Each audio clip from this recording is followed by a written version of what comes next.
오늘은 종료주일 팜 선데이입니다. 예수께서 십자가에서 죽으시기 위해 예루살렘 성에 들어올 때 사람들이 겉옷과 종려나무 가지를 길에 깔고 환영한 것을 기념한 날이죠.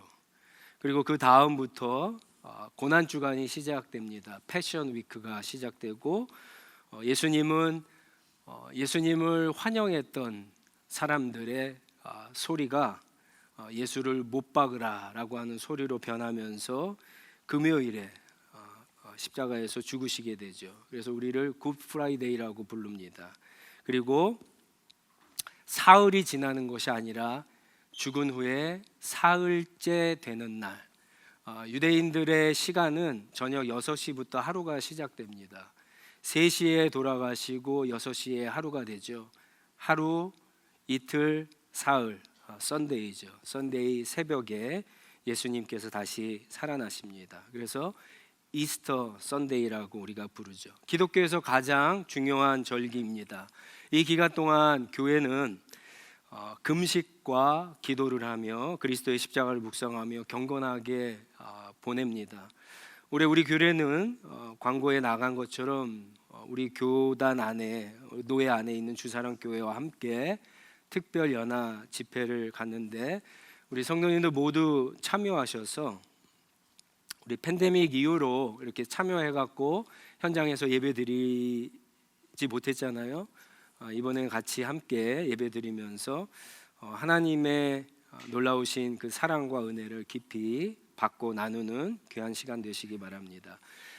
예수님이 이제 예루살렘에 들어오셨어요. 예루살렘에 들어오셔서 가장 먼저 하신 일은 예루살렘 성전을 청결케 한 사건입니다. 깨끗하게 한 사건입니다.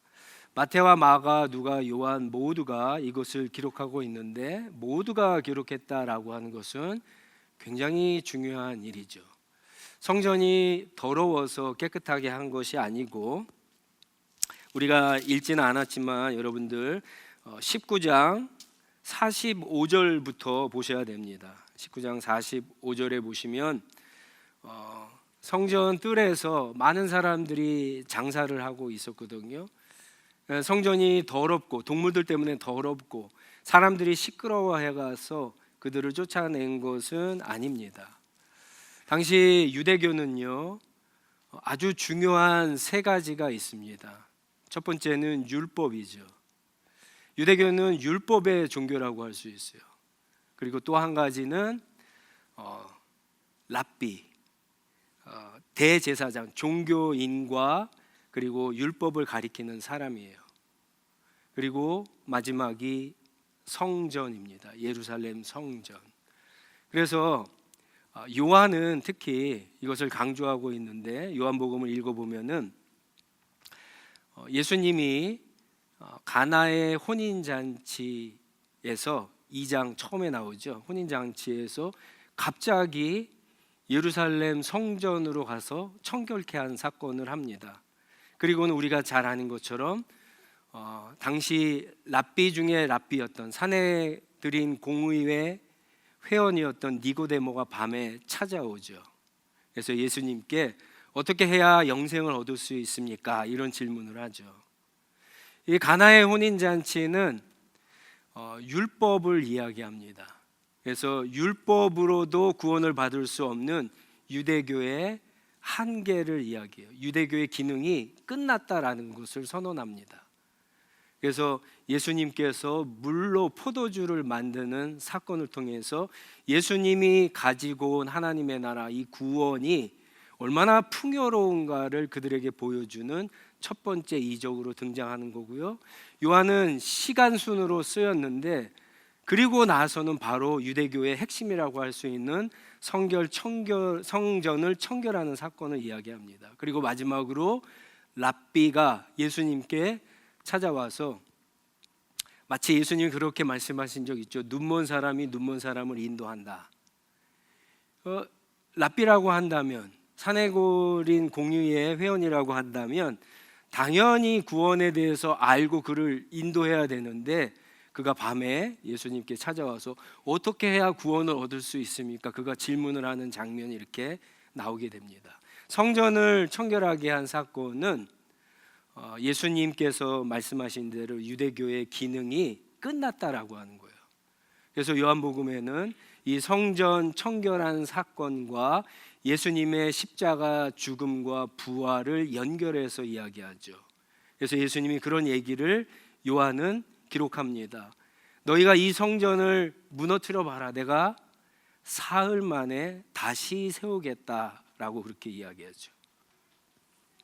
그리고는 고린도전서 3장 16절에 보면 바울은 뭐라고 이야기합니까? 너희가 하나님의 성전 된 것과 너희 안에 성령이 있는 것을 너희가 알지 못하느냐, 이런 이야기를 하는 거죠. 예수님께서 성전을 깨끗게 하신 사건은 바로 유대교가 끝났다. 유대의 기능이 이제는 끝났다. 유대교로는 구원을 받지 못한다라고 하는 소리입니다. 종교 지도자들이 그것을 깨달은 것은 아니고요. 종교 지도자들은 예루살렘 성전이 어떤 곳이죠? 그들의 일터예요. 그들이 돈을 버는 장소입니다. 그들의 나와바리예요.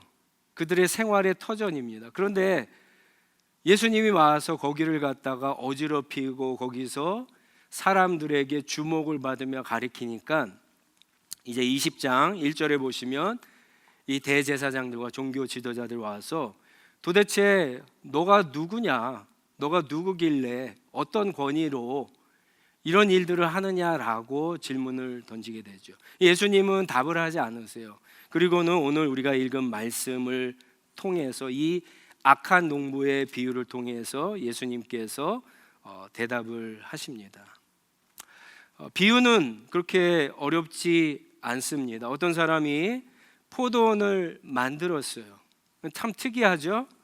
포도원을 만들고 완벽하게 만듭니다. 마태복음과 마가복음에 보면은 막 울타리도 치고 완전하게 포도원을 만들고 농부들을 갖다가 맡기고는 멀리 이제 오랜 시간 떠나게 됩니다. 시간이 지나서 포도원을 소출할 시간이 되어서 이 포도원 주인은 종을 보내죠. 그랬더니 이 농부들이 포도에 새를 주는 것이 아니라 농부를 때리죠. 그리고 되돌려 보냅니다. 이 주인은 다시 종들을 보냅니다. 두 번째, 세 번째 종을 보내는데 농부들은 똑같이 때리고 모욕하고 되돌려 보내죠. 마침내 이 주인은 아들을 보내기라 이렇게 생각을 합니다. 그래서 오늘 말씀 13절에 보면 내 사랑하는 아들을 보내야겠다. 설마 그들이 내 아들이야 존중하겠지 라고 아들을 보내는데 농부들은 아들을 보자 어떻게 합니까? 상속자네, 포도원 주인의 아들이네. 그리고는 그를 죽이면 이 포도원이 우리께 될 것이다 라고 하며 아들을 죽이죠.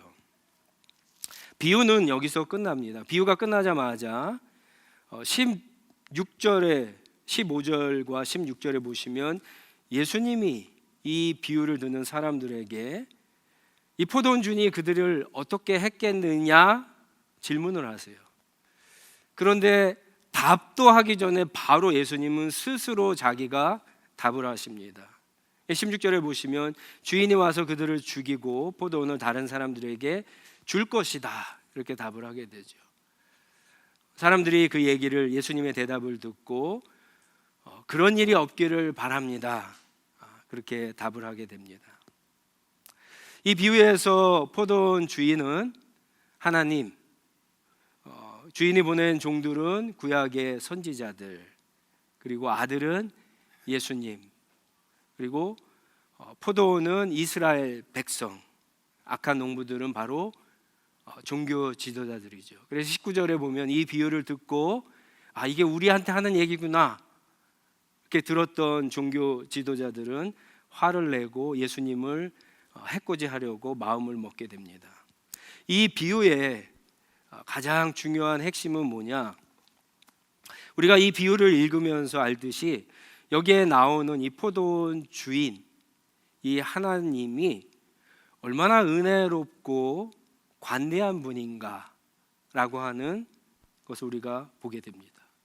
마치 누가복음 15장에서 돌아온 아들을 맞이하는 아버지가 너무나 이상한 아버지잖아요. 그런 것처럼 여기에 나오는 이 포도원 주인으로 비유되는 하나님이 참 이상한 분이십니다. 본인이 스스로 포도원들 다 만들고 그것을 맡기고 그리고 소출이 되어서 종을 보냈는데 종이 매맞고 돌아왔거든요. 모욕을 당하고 돌아왔거든요. 그러면 본인이 직접 가갖고 군대를 이끌고 가갖고 다 진멸할 수 있음에도 불구하고 그렇게 하지 않아요. 또 종을 보내고 또 종을 보냅니다. 굉장히 관대하고 오래 참죠. 그리고 마침내 아들까지 보냅니다. 우리 생각에는 아들을 보내면 아들이 죽을지 몰랐을까? 아들이 위험한지 모르고 왔을까? 여러 가지 상상을 할 수 있겠죠. 그런데 이 포도원 주인으로 비교되는 하나님은 이 악한 지도자들을 돌이키기 위해서 마침내 아들까지 희생하게 되는 거죠. 그러나 종들도 때리고 모욕하고 거부하고 아들까지 거부한 이 농부들은 마침내 어떻게 됩니까? 심판을 받게 되죠. 하나님은 굉장히 관대하고 은혜롭고 오래 참으시는 분이지만 또한 하나님의 은혜, 아들을 거절한 자들은 심판하시는 분임을 알려줍니다. 그 기준이 아들이에요, 아들. 이제 얼마 후에 예수께서 십자가에서 죽으셨을 때 그 아들이 하나님의 아들인 것을 믿느냐 거절하느냐에 따라 달렸다라고 하는 것이 이 비유의 핵심입니다. 안타깝게 종교 지도자들은 실패한 사람으로 등장하죠. 왜 이 사람들이 실패를 했을까? 율법에 대해서 누구보다도 잘 아는 사람들, 구약에 예수 그리스도 메시아가 온다는 것에 대해서 누구보다 잘 알던 사람들인데, 아니 그런 것을 모른다고 치더라도 그 당시에 유대 전역에서 가장 주목받고 인기 있고 많은 사람들이 쫓아다녔던 예수님에 대한 생각을 조금만 한다고 한다면 이 예수님이 보통 분이라고 아니라고 하는 사실을 알 수 있었을 텐데, 예수님이 수많은 기적을 일으키셨잖아요. 수많은 병자들을 고치셨어요. 귀신을 쫓아내셨어요. 그리고 바로 예루살렘 들어오기 전에 베단이라고 하는 지역에서는 죽은 나사로를 살리셨습니다.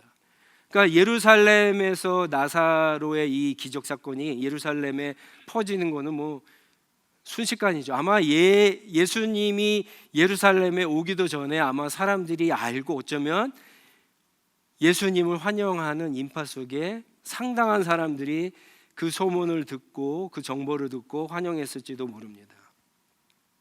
종교지도자들이 예수님이 보통 분이 아니다라고 하는 사실만 생각했어도 반대하지 않았겠죠. 심지어 예수님을 죽이지까지는 않았을 겁니다. 왜 이들이 그랬을까요? 예루살렘 성전, 그것이 어떤 곳이라 그랬죠? 자기들의 삶의 터전이에요. 자기들의 가정이고 자기들의 일터이고 자기들의 나와버리고 자기들의 삶입니다. 그런데 어느 날 예수님이 그곳에 와서 거기에 지금 혼란을 일으키고 계시잖아요. 마치 잔잔한 호수에 돌을 던진 것 같은 거예요. 막 파도가 칩니다. 이게 불편하고 거부했던 거죠.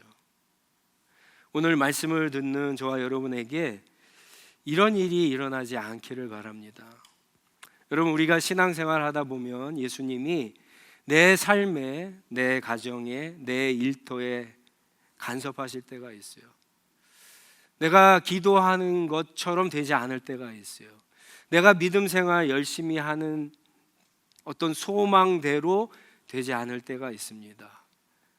마치 잔잔한 내 삶에, 내 일터에, 내 가정에 풍랑이 있는 것처럼 예수님이 그렇게 찾아오시고 간섭하실 때가 있어요.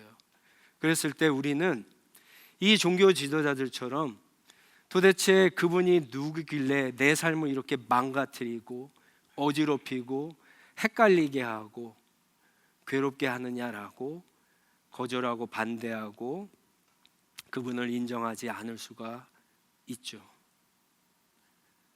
그런 일이 일어나지 않기를 바랍니다.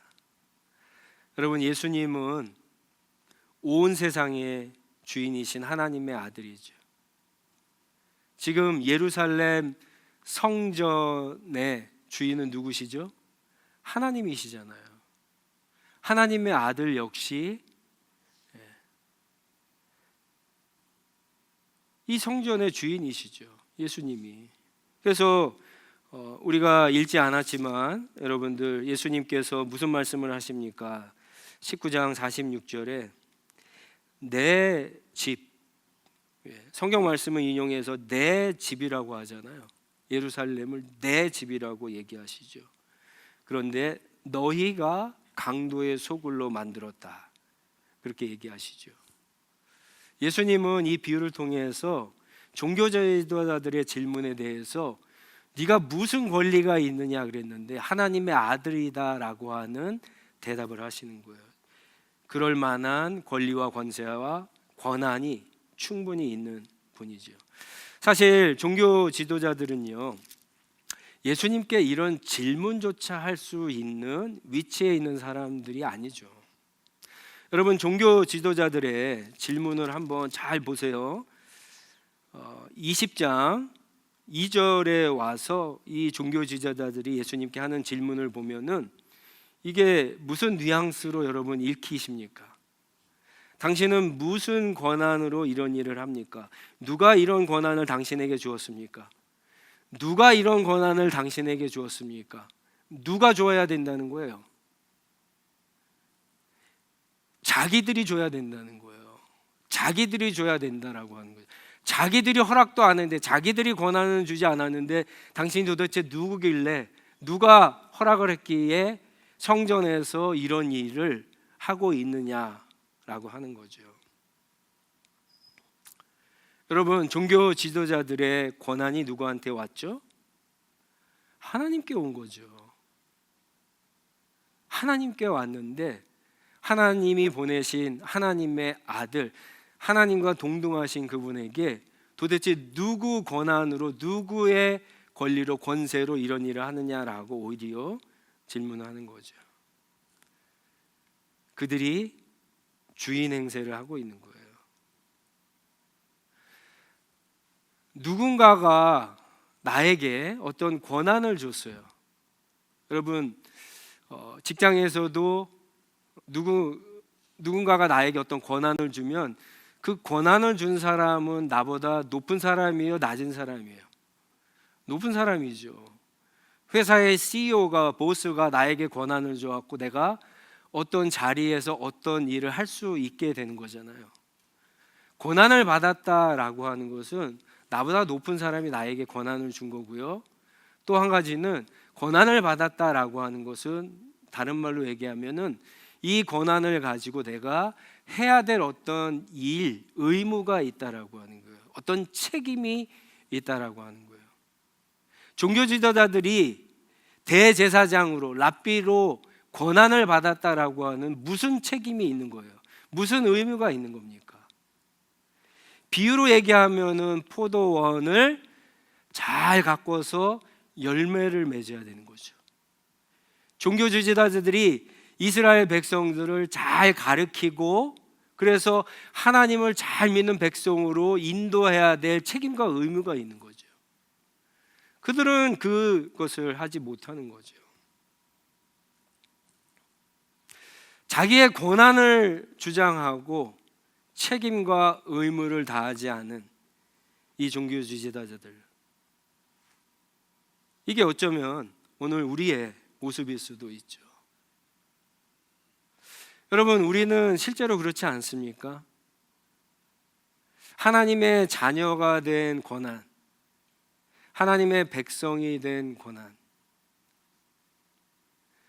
교회 안에서 여러 가지 직분을 받은 권한, 가정에서 아버지의 권한, 아내의 권한, 자녀의 권한, 부모의 권한, 그 권한만 자꾸만 얘기하죠.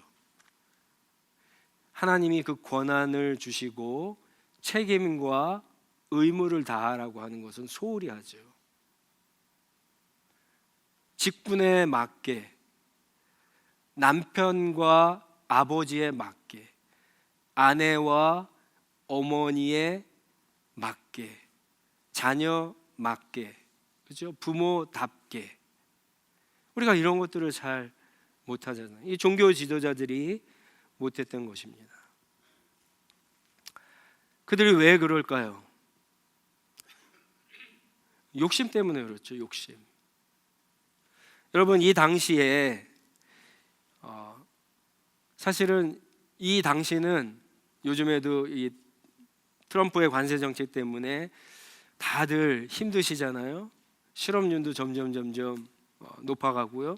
이 당시는 더 그랬습니다. 이 당시는 먹고 살 거리가 별로 없어요.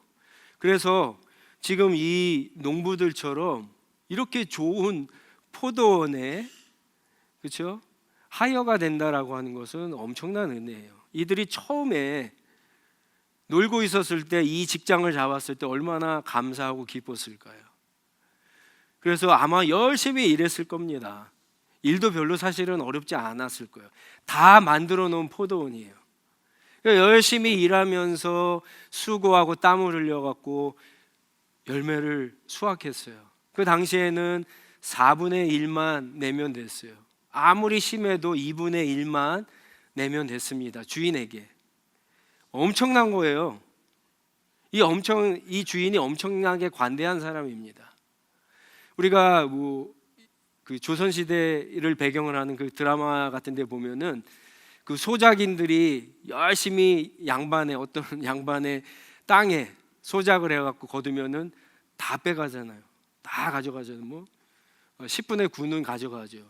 그리고 흉년이 들면은 그것도 생각하지 않고 다 가져가죠. 그래서 어떻게 합니까? 다시 그 주인한테 곡식을 빌려갖고 평생 거기에 얽매여서 노예로 살잖아요. 굉장히 관대한 주인입니다. 그런데 막상 열심히 일해서 수확을 하고 포도를 보니까 주인이 보낸 종이 그것을 가지러 오니까 주기가 아까운 거죠. 욕심이 생각난 겁니다. 한 번 하니까 두 번, 세 번은 쉬운 거고요. 두 번, 세 번 하고 나중에 아들이 오니까 이 종들이 그렇게 생각했겠죠. 주인이 뭔가 문제가 있다. 주인이 직접 와야 되는데 아들이 왔으니까 문제가 있는 거죠. 혹시 죽었나? 아픈가? 이 아들만 죽이면 이 포도원이 우리 것이 되겠네 하고 아들을 죽여버린 거죠. 아주 작은 욕심이, 탐심이 커서 엄청나게 큰 살인이라고 하는 죄를 짓게 된 거죠. 여러분, 저와 여러분에게 이런 일이 일어나지 않기를 바랍니다. 하나님의 자리와 지금 나의 자리를 잃어버리는 일이 일어나지 않기를 바랍니다.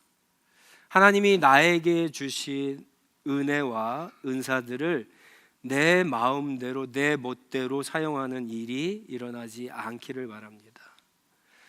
나에게 주신 권리만 주장하고 나에게 주신 책임과 의무를 다하지 못하는 일이 일어나지 않기를 바랍니다. 나에게 주신 포도원에서 열매를 맺지 못하는 일이 일어나지 않기를 바랍니다. 포도원에서 열매를 맺어도 내 것이라고, 내가 어떻게 고생해서 수고해서 얻은 것인데, 이런 욕심 부리는 일이 일어나지 않기를 바랍니다. 오늘 이 말씀에서 하나님이 우리에게 주신 포도원이 뭘까요? 하나님이 나에게 주신 포도원이 뭘까요? 어떤 사람에게는 그게 비즈니스가 될 수 있겠죠. 어떤 사람에게는 그 사람만 다른 사람들과 비교했을 때 다른 사람들이 갖지 못한 어떤 재능, 그렇죠? 은사, 어떤 실력, 능력일 수도 있습니다. 어떤 사람에게는 학교일 수도 있고, 어떤 사람에게는 공부일 수도 있고, 어떤 사람에게는 가정일 수도 있고, 어떤 사람에게는 이렇게 교회 안에서 직분일 수도 있고, 어떤 사람에게는 자녀가 나에게 주신 포도원일 수 있습니다. 포도원이라고 하는 것은 똑같을 수도 있지만 다를 수도 있습니다. 그렇다면 우리에게 주신 이 포도원, 하나님이 열매를 원하실까요? 원하시지 않을까요? 원하시죠. 그러면 이 포도원을 통해서, 나에게 주신 이 포도원을 통해서 우리가 맺어야 될 열매가 무엇일까? 오늘 말씀을 가지고 좀 깊이 생각해 봤으면 좋겠습니다. 열매가 뭘까? 열매가 뭘까? 이따 예배 끝나고 우리 씨앗 모임 할 때에도 이 열매가 뭘까를 가지고 한번 깊이 나누시고 함께 기도하셨으면 좋겠습니다. 어떤 교회가 매년 5만 불씩 10년 동안 선교를 위해서 사용했습니다.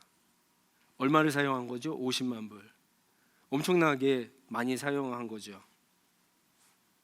그런데 한 명도 예수를 믿지 못했다면 열매가 있는 걸까요? 없는 걸까요?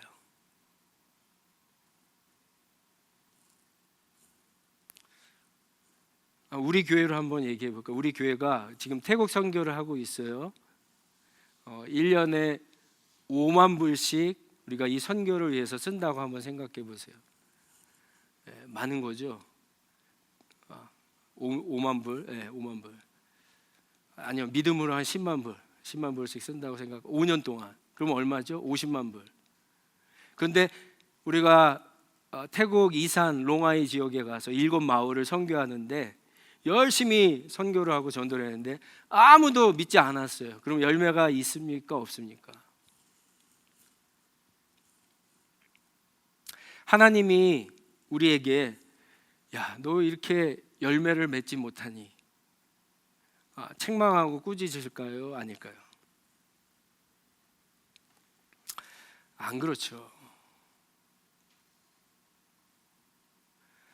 여러분, 이 비유에서 이 포도원 주인으로 보여지는 이 하나님이 계속 종들을 보낸 것은 계속 기다리시는 거예요. 조금이라도 이 포도원 농부들이 열매를 요만큼 드렸다고 해서 뭐라 그랬을까요? 그렇지 않죠. 하나님은 그런 분이 아니세요. 근데 우리가 잘못 생각할 수도 있어요. 마치 하나님이 우리 교회라고 하는 이 포도원을 통해서 얻으시려고 하는 열매가, 그 교회가 예배당도 크게 짓고 교인 숫자들도 많아지고 재정도 충분해지고 막 넘치도록, 우리가 빵을 다른 데서 도네이션 받아서 먹는데 매주 이 앞에 식당에 가서 매주 교인들이 먹으면 좋겠죠. 그렇게 재정이 풍성하게 되면 그게 야, 너희 교회가 참 열매가 많구나, 이렇게 하나님이 말씀하실까요? 마태복음 3장 8절에 보시면 성경에 이야기하는 열매들이 있어요. 마태복음 3장 8절에는 회개의 열매를 맺으라 이야기하고 있고요. 갈라디아서 5장에 보면 우리가 잘 아는 것처럼 성령의 열매, 성품의 열매를 맺으라고 얘기하죠. 골로새서 1장 10절에 보시면 선한 행실의 열매를 맺으라라고 이야기합니다. 이런 것들이 때로는 눈에 보이기도 하고 보이지 않기도 합니다. 때로는 즉각적으로 맺을 수도 있고 아주 오래 걸릴 수도 있습니다. 그래서 우리는 중요한 원칙이 있어야지 열매를 맺는 삶을 살아갈 수 있습니다. 하나는요, 하나님이 주신 권한, 이 종교 지도자들이 실패한 거거든요. 하나님이 주신 권한, 나에게 주신 권한, 그게 은사, 은혜, 다른 사람들이 갖지 못한 뭐든지 간에 상관이 없습니다. 그것이라고 한다면 반드시 나에겐 책임과 의무가 동시에 주어졌다라고 하는 사실을 깨닫고 책임과 의무를 다하는 것 자체가 열매입니다. 근데 많은 사람들이 그것을 착각을 해요. 여러분, 성경적으로 얘기할 때 열매는 누가 맺으시는 거예요? 하나님이 맺으신 거예요. 성령께서 맺으시는 거예요. 근데 우리는 우리가 맺으려고 하죠, 항상. 이게 뭡니까? 하나님이 하실 일과 우리가 하는 일을 자꾸만 착각을 해요. 혼동하는 거예요. 그래서 하나님이 하실 일들을 우리가 해내지 못하면 우리는 실패한 그리스도인, 실패한 교회라고 생각을 하죠. 그렇지 않습니다. 정말 우리의 주인이 예수님이시고 교회 주인이 예수님이라고 한다면 우리에게 주신 권한을 가지고, 은사를 가지고, 은혜를 가지고, 실력을 가지고 책임과 의무를 다하면 됩니다. 이게 첫 번째 원칙이에요. 그리고 또 한 가지 원칙은, 그러면 우리의 모든 에너지와 시간과 재물과 역량을 다 쏟아갖고 열매를 맺으려고 할 때, 여러분, 가장 중요한 열매는 생명의 열매예요. 생명의 열매입니다. 여러분들이 무슨 일을 하든지 간에, 우리가 무슨 일을 하든지 간에 거기에 생명의 역사와 열매가 맺어지지 않으면 우리도 열매를 맺기 위해서 부지런히 뭔가를 하고 있는 거긴 하지만 하나님이 가장 기뻐하시는 열매, 원하시는 열매를 맺고 있는 것은 아닙니다. 이 두 가지를 꼭 기억하시기 바랍니다. 예를 들어서 우리 동일하지만, 여기 계신 분은 많은 분들이 동일하지만, 하나님이 나에게 주신 포도원이 자녀라고 한번 생각해 보세요. 이 자녀를 열매를 맺게 하는 거예요. 근데 이 자녀가 공부 열심히 해서 좋은 대학 들어가고 좋은 직장 들어가고 우리 자식보다 더 뛰어난 배우자 만나 결혼하고, 그래서 사회적으로 신분이 높아지고 성공하는 게 열매예요? 그게 열매입니까?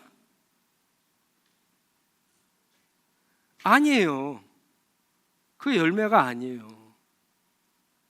그거는 우리 자녀에게 주신 또 다른 은사예요. 하나님이 물론 그렇게 하실 수 있어요. 그것은 또 다른 은혜고 또 다른 은사예요. 우리에게 주신 자녀라고 하는 포도원에서 맺어야 되는 열매는 이 자녀가 생명을 얻는 거예요. 구원을 얻는 게 가장 중요한 열매입니다.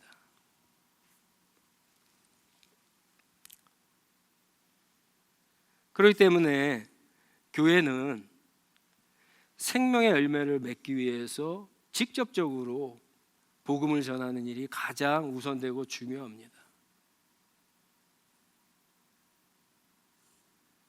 교회가 하나님 나라 복음을 전하기 위해서 세워졌다고 해도 과언이 아닙니다. 주님이 그래서 교회를 세우셨는데, 이 교회가 엉뚱한 짓 하고 있으면 이게 예수님이 정말 기뻐하시는 교회냐? 아니죠. 아니에요.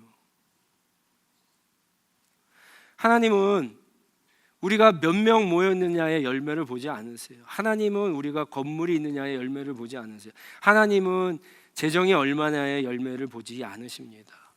주님이 말씀하신 것처럼 두세 사람이 내 이름으로 모여 있으면 그게 교회예요.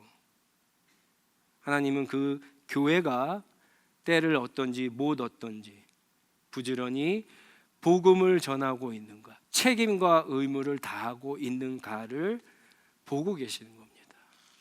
교회만 그럴까요? 개인도 마찬가지예요. 개인도. 하나님이 저를 보실 때, 여러분들을 보실 때 여러분 뭐를 보시겠어요? 생명의 열매를 맺어서 그 열매가, 생명의 기운이 사람들에게 뻗어가고 있는 것을 보시겠죠. 자기 혼자만 쭉쭉 잘하면 뭐합니까? 지금 그렇게 생명의 씨를 뿌리고 열심히 하시는데 생명의 열매가 눈에 보이지 않아도, 지금 눈앞에 나타나지 않고 오히려 힘들고 어려워도 여러분 낙심하지 마세요. 생명의 열매를 맺기 위해서 여러분들이 지금 기도하고 있고 에너지를 사용하고 있고 재정을 사용하고 있고 투자하고 있고 하나님이 주신 재능과 은사를 사용하고 있으면 여러분 하나님은 기뻐하십니다. 거기에는 생명의 역사가 하나님의 때에 나타날 줄 믿습니다. 그런 저와 여러분 우리 하늘시학교회가 되기를 주님의 이름으로 축원합니다. 같이 기도하겠습니다. 우리 자리에서 일어나셔서 말씀 가지고 두 가지만 한번 기도하도록 하겠습니다.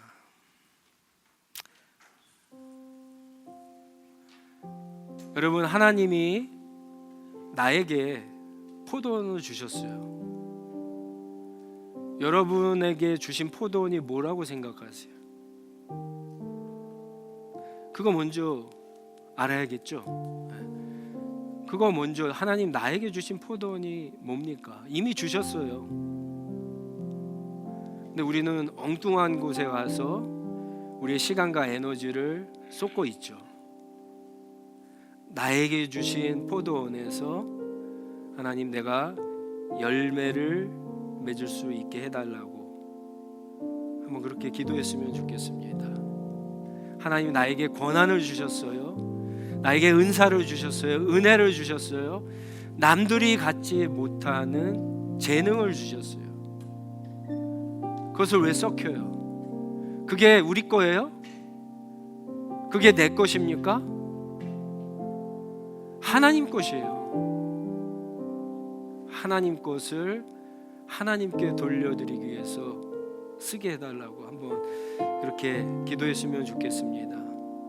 우리의 인생이 얼마 남아있는지는 중요하지 않아요. 남아있는 인생 동안 생명의 열매를 맺는데 집중하고 주님 앞에 섰을 때 고생했다, 수고했다, 내 아들아, 내 딸아, 충성된 종아, 이렇게 주님의 칭찬을 받는 우리 모두가 되게 해달라 한번 기도하며 나가도록 하겠습니다. 기도하겠습니다.